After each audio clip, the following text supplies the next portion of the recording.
लाज रजऊ छाने छाने बदले छाने छाने बदले पहाड़ों में आज रजऊ धोखेबाज रजऊ उड़न बाज रजऊ छाने छाने बदले तोहरो मिजाज रजऊ धोखेबाज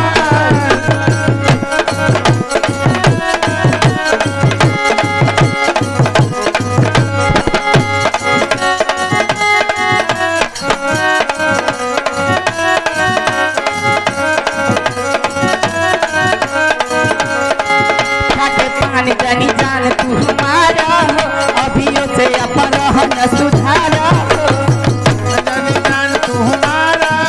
अभियो से अपन रहन सुधारा हो बहरा न बहते तन को लाज रजऊ छाने छाने बदले छाने छाने बदले बहरों में आज रजऊ धोखेबाज रजऊ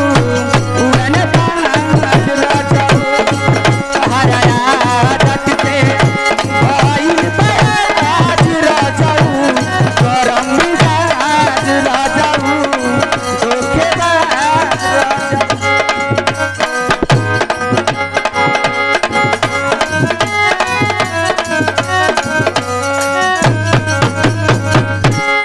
देखे सखी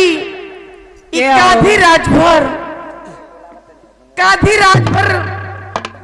उनका तरफ से ये कैसे पुरस्कार मिल बा कहता कितने निर्गुण का तो सुनावा जा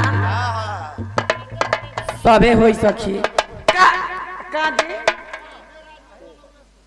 काधी राजभर बनौरा के रहने वाले ये कैसे दिल बाना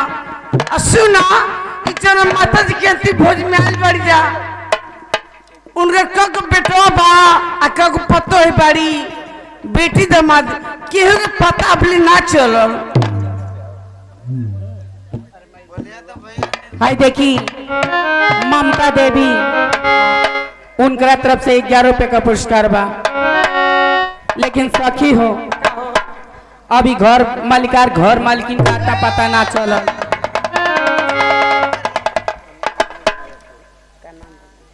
अरे वो आत्मा के अंतिम विदाई बा सभी के कुछ न कुछ दान पुण्य करे के चाहिए आई एम बाबू राजभर आई एम राधा बाबू नहीं राधा आई एम रामानंद बाबू राजभर की तरफ से 21 पुरस्कार ई कहता कि निर्गुण सुनाया जा